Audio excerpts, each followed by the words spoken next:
அஸ்ஸலாமு அலைக்கும்.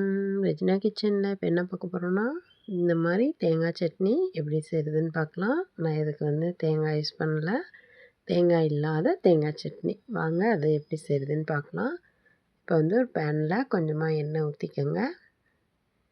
பெரிய வெங்காயம் 2 வெங்காயம் கட் பண்ணி போட்டிருக்கேன். அதையும் கொஞ்சமாக வதக்கிக்கலாம்.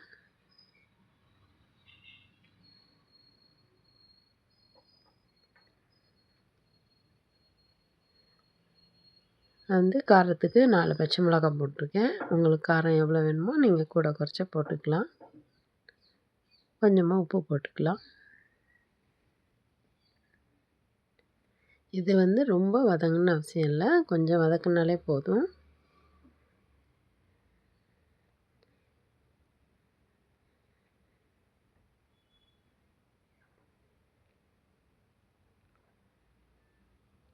வதங்கிடுச்சு. இப்போ நம்ம ஆற வச்சு மிக்ஸி ஜாரில் போட்டுக்கலாம்.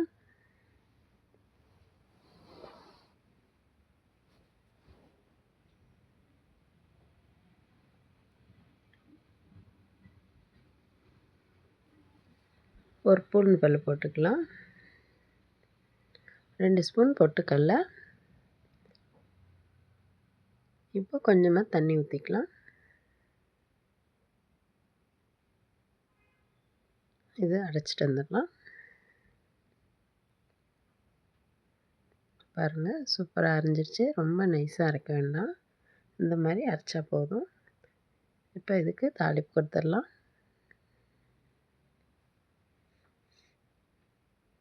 நான் கொஞ்சமாக தண்ணி ஊற்றி கலக்கி வச்சுருக்கேன். டேஸ்ட்டும் சூப்பராக இருந்துச்சு. நீங்களும் ஒரு தேங்காய் இல்லாத நேரத்தில் இந்த மாதிரி சட்னி செஞ்சுக்கோங்க. என் வீடியோ பிடிச்சிருந்தா லைக் பண்ணுங்கள், ஷேர் பண்ணுங்கள், கமெண்ட் பண்ணுங்கள், மறக்காமல் சப்ஸ்கிரைப் பண்ணுங்கள். இதை செஞ்சு பார்த்துட்டு எப்படி வந்துச்சுன்னு கமெண்ட்டில் சொல்லுங்கள்.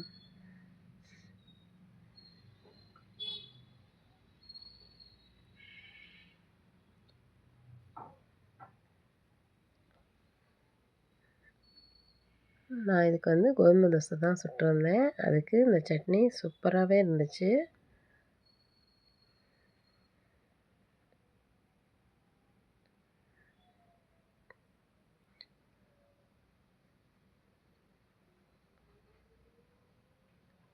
அஸ்ஸலாமு அலைக்கும்.